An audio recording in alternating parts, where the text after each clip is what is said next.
Hello, good afternoon.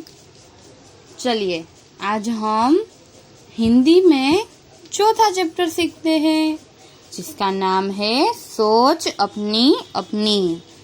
तो यहाँ पर आपको एक सुंदर चित्र दिखाई दे रहा है।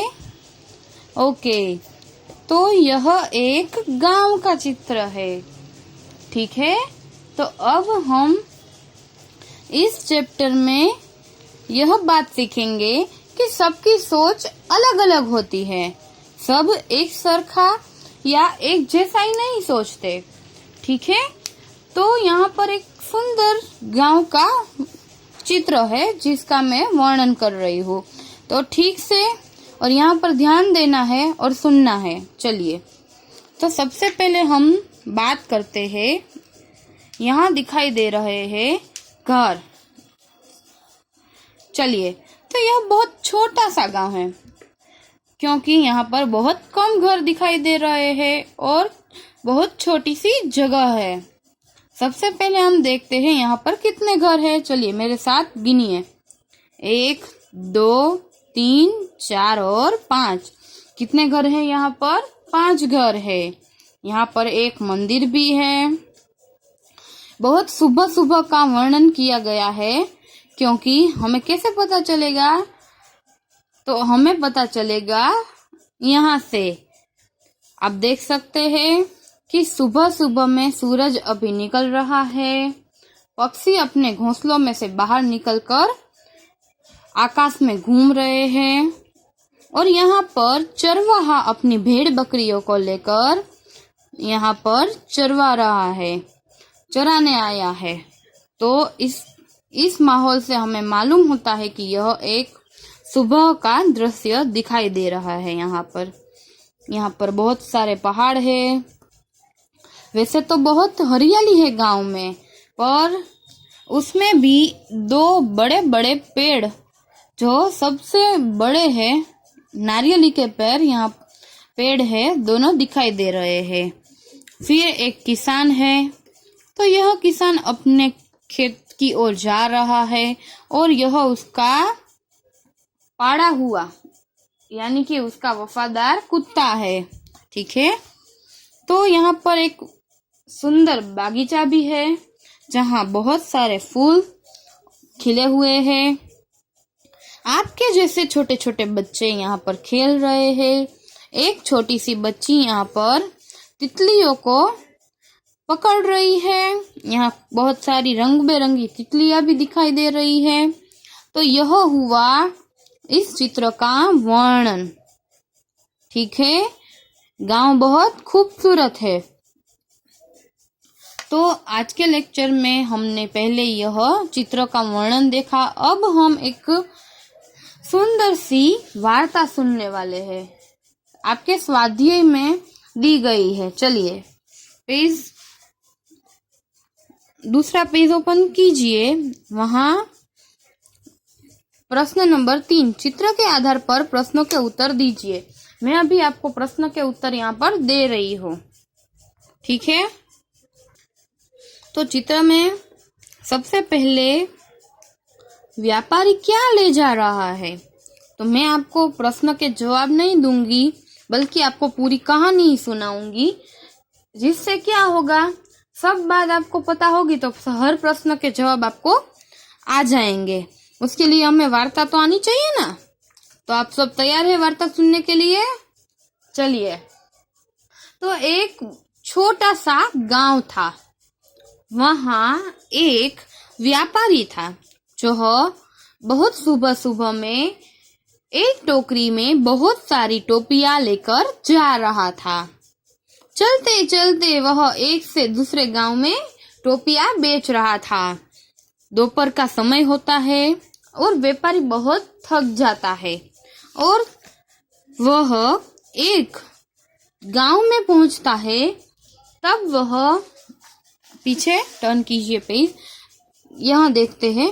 तब वह बहुत थक जाता है और वह क्या करता है, वह एक पेड़ के नीचे आराम करने की सोचता है और वह अपने सर पे से जो टोपी की टोकरी है वह नीचे रखता है और वह आराम करता है, दिख रहा है यहाँ पर, वह आराम कर रहा है। तो इसी समय पर जिस पेड़ के नीचे वह आराम कर रहा था, उसी पेड़ पर बहुत सारे बंदर थे। तो बंदर क्या करते हैं? तो बंदर टोकरी में से सभी टोपियां ले लेते हैं और टोपियों को अपने सिर पर पहन लेते थे। थोड़ी देर बाद जब व्यापारी नींद में से उठा तो उसने देखा कि मेरी टोकरी में से जो टोपियां थी वह सब गायब हो गई है। उसने इधर उधर नजर की तो क्या देखा? पेड़ पर बहुत सारे बंदर थे और उसने टोपियां पहनी थी। तो अब व्यापारी यह सोचता है कि मैं अपनी टोपी सब कैसे लूं?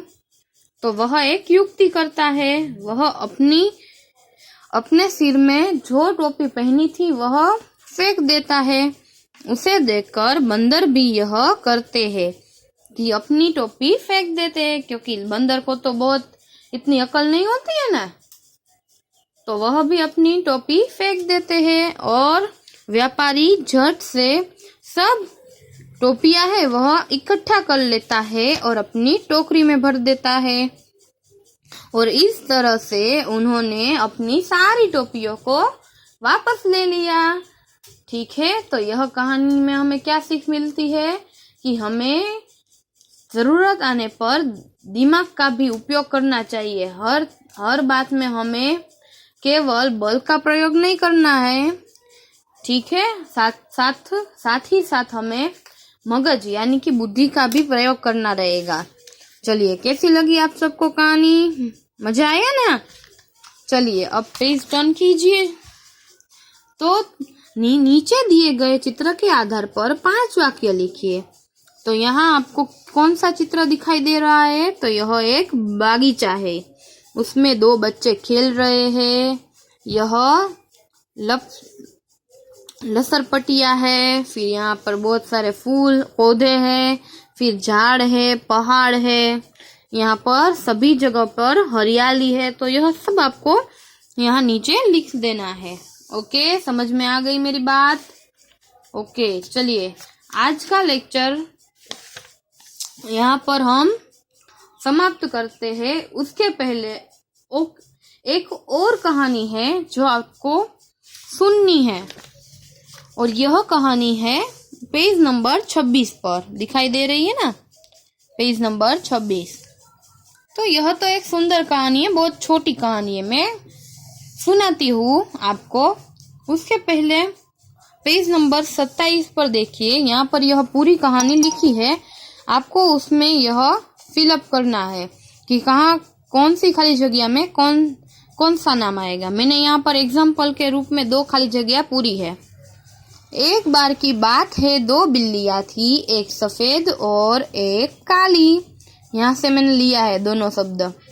दोनों को खाली जगह लगी। क्या लगी? तो भूख लगी। तो यहाँ पर लिखा ही है। तो यहाँ पर आपको क्या लिखना रहेगा? भूख। उन्होंने एक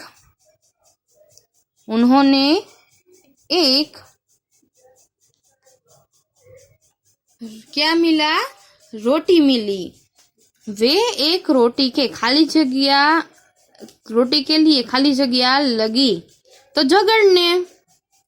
ठीक है, झगड़ने लगी। इतने में एक बंदर। क्या आया? बंदर। तो यहाँ पर हमें क्या लिखना है? बंदर लिखना है। वह खाली जगह लाया। क्या लाया? चित्र में भी है, यह देखिए। क्या लाया? इसको क्या बोलते हैं? तराजू बोलते हैं। क्या बोलते हैं? तराजू। तो यहाँ पर लिखना है तराजू लाया। उसने रोटी के खाली जगह टुकड़े किए। तो यहाँ पर हमें ढूंढना है।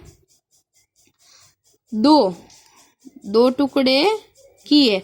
उसने टुकड़े खाली जगह में रख दिए। किसमें रखे? भारी में रख दिए। दोनों टुकड़े कहाँ रख दिए? तराजू में रखे। तराजू का एक पलड़ा भारी था तो दूसरा हल्का।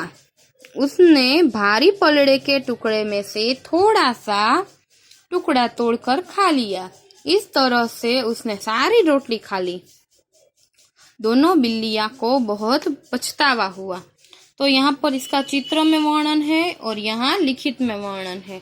तो यह सब आपने सीख लिया और आपको घर पर यह पढ़ना भी है, वरना नहीं आएगा आपको।